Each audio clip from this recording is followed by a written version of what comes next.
In Chapter 15, we begin looking at job order costing, and this is simply the process where we track and apply our costs to our specific jobs. Now, in this chapter, we're concentrating only on job order costing versus process costing. We'll look at that in a later chapter. But let's go ahead and define what these are. Job order costing is usually made for items that are unique. They are made for a specific customer at that customer's request. On the other hand, process costing is more of what you think about when you're mass producing something. So, for example, cereal. You're making numbers of batches, and then those go into the different boxes, and then your customers buy one box that is the same as all the others. So job order costing, rather than mass producing, you're typically producing fewer things and they are unique, or typically they're at a higher cost. Think about things like a custom home or a boat. Again, it's something for a specific person and to their specifications. When we're completing job order costing, we are going to track and apply all of our manufacturing or our product costs to each specific job. So you can see here we have a basic flow of costs in the job order production. So first we have our basic manufacturing costs or our product cost, materials, overhead, and labor. Your materials, if you'll remember, we have both direct materials and indirect materials. So the direct materials, when we begin using them, they will go straight into a new asset category, and that asset category is called work in process. This is a type of inventory, and it's simply inventory that is in process. It is not yet complete. Our indirect materials, rather than going straight to work in process, they go to our overhead costs. Our overhead, again, also gets lumped in with overhead costs. And then our labor, our direct labor, goes straight to the work in process category, and any indirect labor goes to overhead costs. Once we have all of these overhead costs, we will begin to apply them to work in process as we apply the costs through our costing process. You can see here, because this is job order production, in the work in process inventory category, we're tracking each specific job. So you can see here job B15 and then the various different jobs that we have. As we move forward and we complete a product, it will move to yet another category of inventory, and this is our finished goods inventory category. If you'll keep in mind that all of these items, whether they are our direct materials, our work in process, or our finished goods inventory, these are all assets. So when we transfer direct materials to work in process and then work in process to finished goods, these are all asset transfer transactions, meaning the basic effect on your overall accounting equation is zero, because as the direct materials category of inventory goes down, the work in process goes up. Or when we complete something, work in process inventory goes down, but finished good inventory goes up.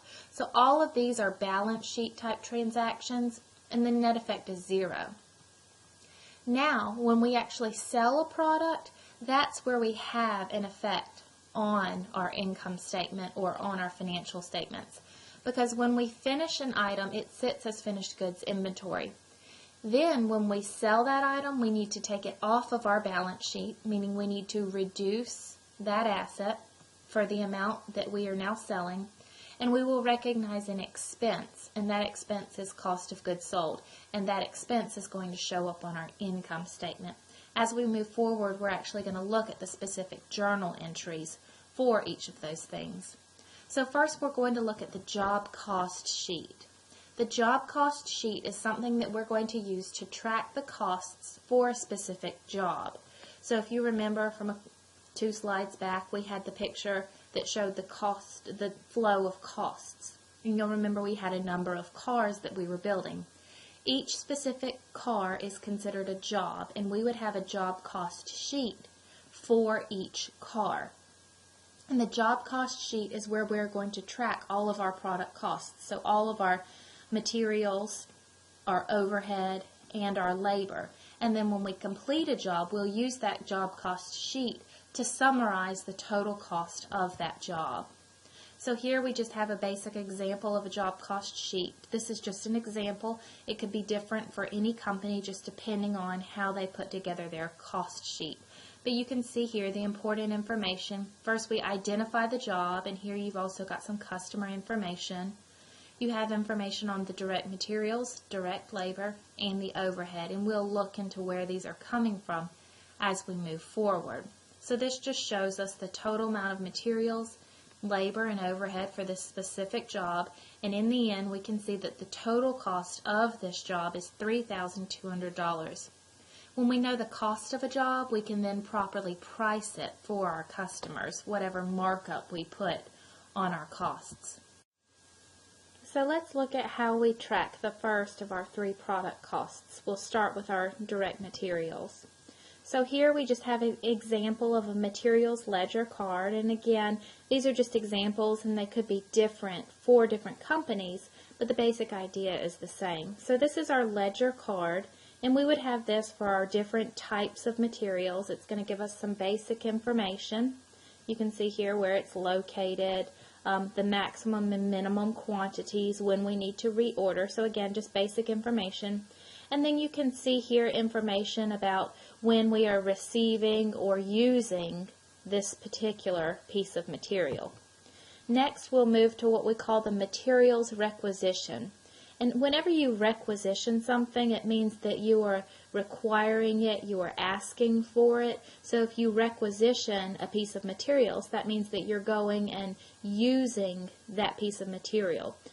Here you can see anytime we requisition a piece of material, we have to identify what job it is, what is the material we are actually taking, what we requested, and what kind of approval there is for that material.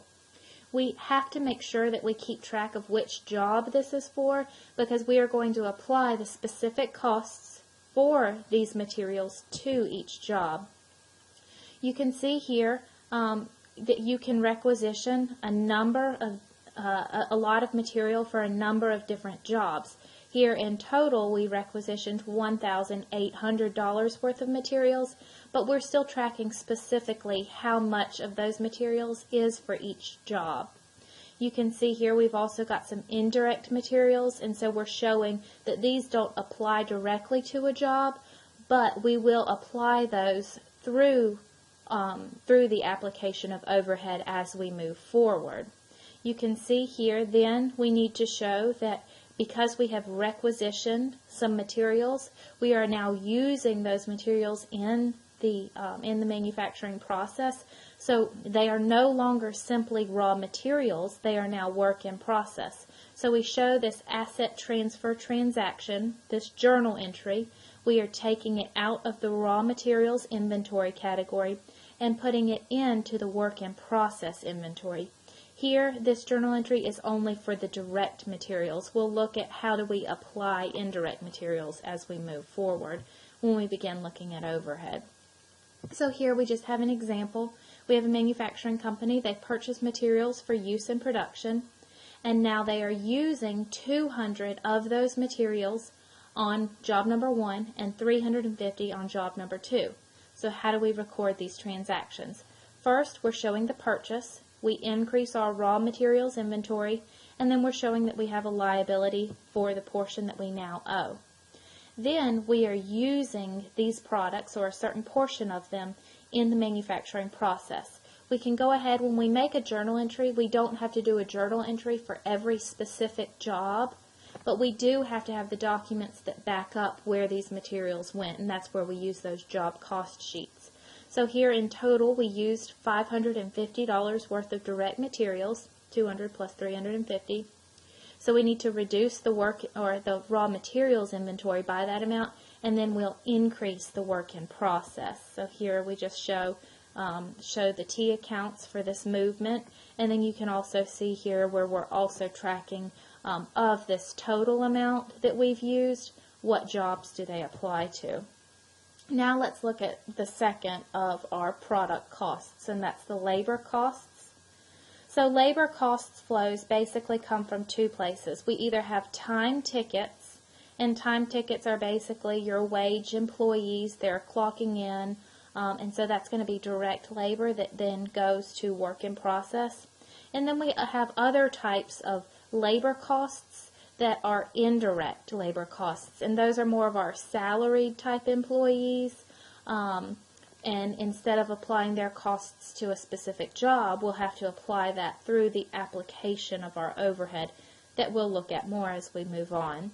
So you can see here, our direct labor goes to our job cost sheets, and then our indirect labor, we'll put that in our factory overhead ledger along with our indirect labor, along with our indirect materials. So we'll keep moving on. Here we have an example of just a time ticket, and this is just telling us who the employee is that is doing work, what they are working on. So we have the job number.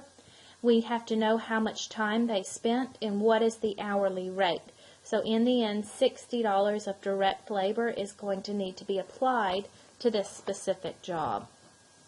Here's just an example of a labor time ticket. We've got the total amount of direct labor that we now need to record. You can see here in total $4,200, and we record this by showing the increase in our work in process inventory. And then, because if we haven't paid these people yet, we'll simply say that we have an increase in our factory wages payable. If we did pay these people immediately, rather than saying we're going to pay them another day, this would simply be a reduction to cash. But what's important here is the increase in work in process inventory. Here we just have a basic example of the journal entries here. We have the company used $5,400 of direct labor.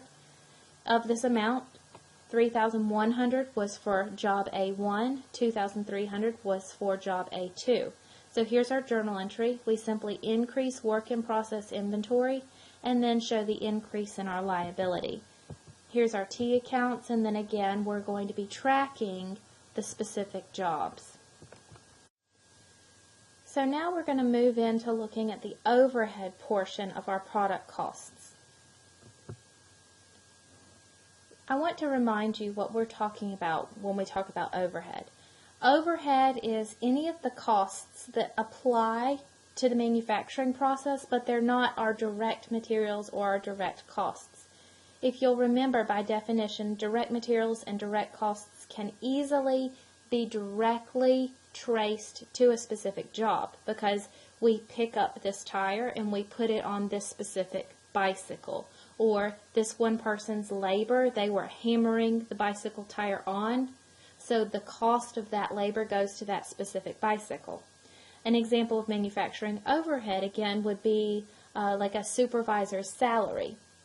They are doing work that applies to the manufacturing process, but they are not actually working on one specific bike. Instead, they are overseeing the process. So how do you apply their costs to the different products? Because they've really worked with all the products. They're overseeing all of them. So those are our overhead type things. Another example would be the rent on the building. A little bit of that cost of rent technically applies to all of the products that we make. So we use what we call a predetermined overhead rate to apply those costs to our products. By definition, a predetermined overhead rate is based off of estimates of what we think our overhead costs will be for the entire year. Why do we have to estimate costs? That's because we need to apply all of our overhead that we're going to incur over the year or whatever the accounting period is to all of our products. We need to apply it to the first product we make and to the last product, and we need to do it equally because each product should share an equal amount of the rent of our building. The problem is that we need to apply overhead costs to products that we make on January 1st. We don't know what the total amount of overhead will be on January 1st. So because we don't know that, but yet we still have to be able to cost these products on early on, we'll have to use estimates. Then, the way estimates work, estimates are never perfect. So at the end of the year, we'll look at how far was our estimate of our overhead off from the actual, and we'll make some adjustments for the difference between our estimate and actual. So let's look at how do we come up with a predetermined overhead rate. If you'll remember, I said it was going to be based on estimates. So here is our calculation for predetermined overhead rates.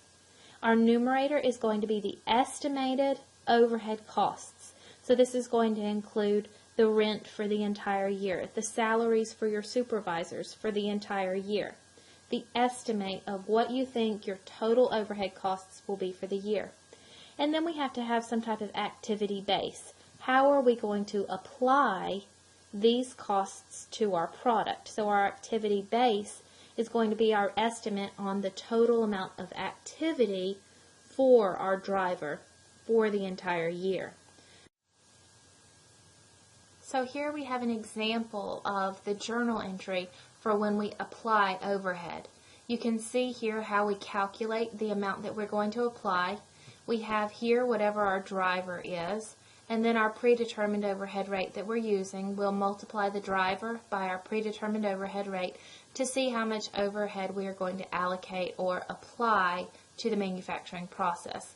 So here in total, $6,720 needs to be applied to our products. The way we do this, and applying factory overhead, this is going to be something new that you'll need to memorize. When we apply overhead, we are recognizing the fact that we are applying overhead and increasing the value of our work in process inventory. So we're showing an increase in this category of our inventory. Then factory overhead, anytime we apply overhead, we'll recognize that with a credit to the factory overhead account. As we move forward, we'll look at how we compare the estimate, which is the amount that we apply, to our actual overhead, and we'll look at how we make up for any differences. But keep in mind here, we are applying factory overhead when we credit the factory overhead account. And remember, when I say we apply overhead, that's based on our estimates. So these are our estimates and the costs that we are actually assigning to our specific products. Here we just have another example. Company estimates that they will incur $240,000 of overhead costs in the next year. They allocate overhead using machine hours, and the estimate of total machine hours is 1,600 machine hours. So now we're going to be asked to record and apply overhead. First, we need to come up with our predetermined overhead rate. So we have our numerator is the estimated overhead costs. Divide that by our driver, or the activity base, and that tells us that it is going to cost us $150 of overhead per machine hour. So how much overhead are we going to apply to the specific jobs? We simply multiply our rate, $150, by the number of hours for each job. 80 hours for job 1, 70 for job 2. You can see here the total amount of overhead that will be applied, and we'll track that on the job cost sheet for each job. But then we need to show the actual journal entry for applying this overhead. We'll increase our work in process, and then we'll show our factory overhead being credited for the amount that we apply. Now let's talk about actual overhead. If you'll keep in mind, so far we have looked at overhead that is being applied based on an estimate through using our predetermined overhead rate. Now, if you'll remember, those estimates are things like the salary for a specific supervisor, or the rent or the taxes on our building. All of those are estimates, but what happens when things come in different from what we estimate? So, for example, let's say that the property taxes on our building increased from one year to the next. That would be a difference between our actual overhead and our applied overhead. So we also need to track what our actual overhead costs are, and we do that as we get our specific tax bills, or as we know what our indirect materials or indirect labor is actually going to cost us. So let's look at how we account for this. So here we have an example of the journal entry to record the actual amount of indirect materials used. And the way we do this is by looking at our materials requisition forms for these indirect materials. So in this first case, we have used $550 of indirect materials. So we're showing that the raw materials inventory is going down for that amount because we've used those raw materials. And then we are going to increase factory overhead by debiting this account. If you'll remember, when we applied our overhead using that predetermined overhead rate, that was our estimates of overhead, we applied overhead by crediting the factory overhead account. So now when we're getting our actual overhead amounts, we're going to show those with a debit. In the end, our factory overhead account is going to have all of our debits for the actual amounts used, and all of the credit side is going to show the applied. In the end, we'll compare how much were our actual overhead amounts and how much was applied to our products. And then if there's a difference between those two sides of the factory overhead T account, we'll make an adjusting entry at the end of the year or at the end of the period, and we'll look at that as we move forward. So this was just for our indirect materials. Now let's look at our labor. As we're getting our actual bills for, say, maintenance, salaries, or as we're actually paying the salary of our various managers and supervisors, that is how we are getting our actual amounts for our factory overhead related to labor. So when we get that actual amounts, we'll show here a debit to factory overhead, and then we'll credit if we're going to pay them at a later date, or of course if we went ahead and paid them with cash, we'd show that as a credit to cash. Finally, we can record our other overhead costs, and these are things like our depreciation on our equipment, rent payable, utilities, all of these things. As we're getting these various bills into our factory, we know what the actual amounts are, and we will show that by debiting factory overhead. Here we just have an example. A company used $400 of indirect materials, $2,000 of indirect labor, and they have $1,200 of depreciation on factory equipment, $500 of depreciation on office equipment, and $300 of factory utilities. So now we're asked to record the journal entry to record actual factory overhead.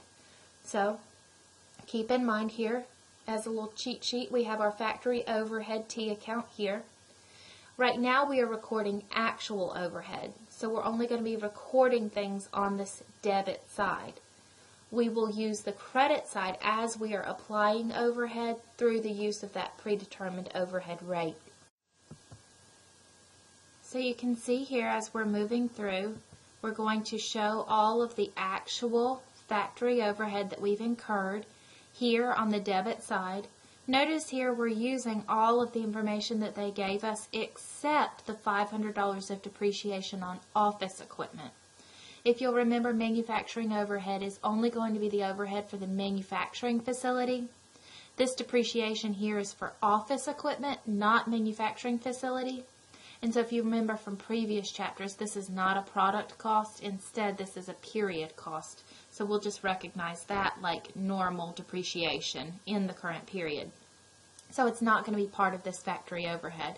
So here we show all of the actual factory overhead, and the total of that is $3,900. We'll show here the debit to factory overhead, and then we'll recognize all of our various credits for the reduction in raw materials inventory, for our wages payable, accumulated depreciation, and utilities payable.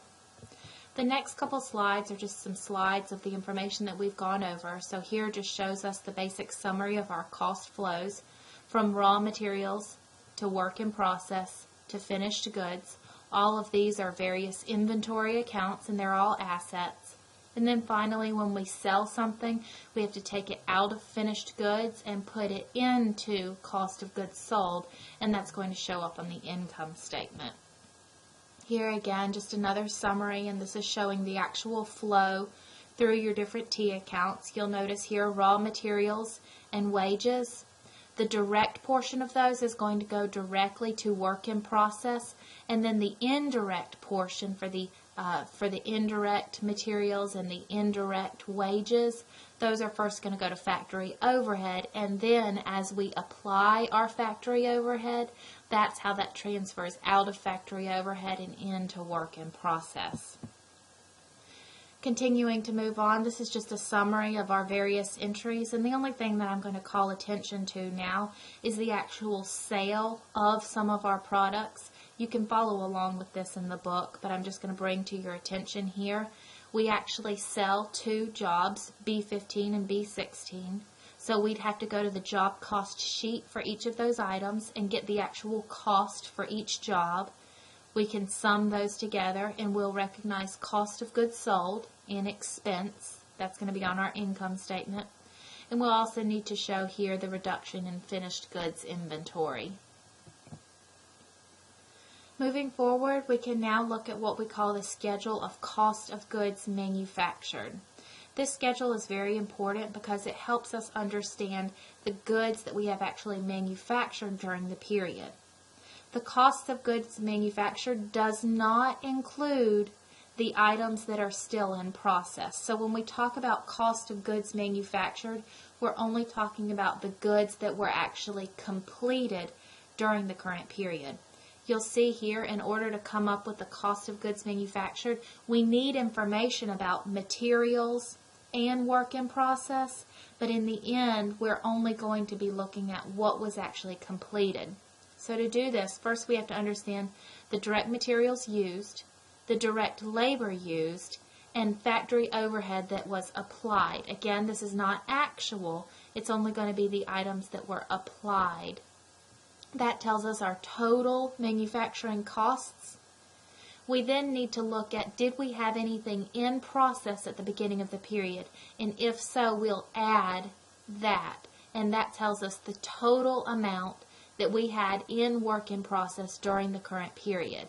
So whatever we put into our manufacturing process during the current period, plus what we began with, tells us the total amount or the total value of what was in process during the month.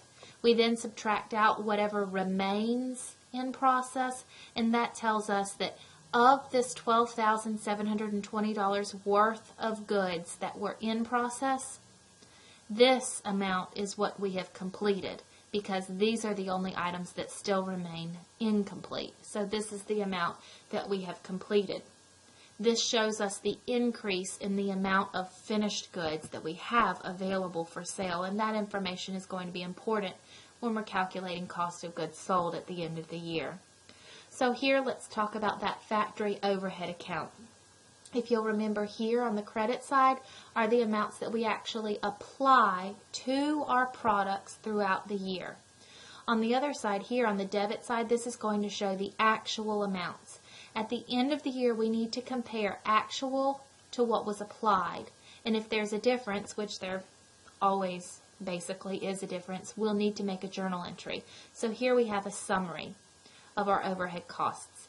If our actual overhead amount is greater than what we applied, what that is telling us is that because the amount that we apply goes towards our product costs, if we have applied less than the actual, this tells us that our goods are under applied. And we need to show that there was actually more costs than what was applied to our products. And we do that by simply increasing the cost of goods sold.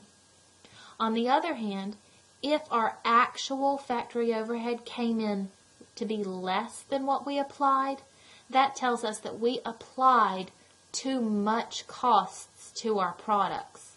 And in the end, we would need to reduce our cost of goods sold to get our overall costs down to what they actually turned out to be.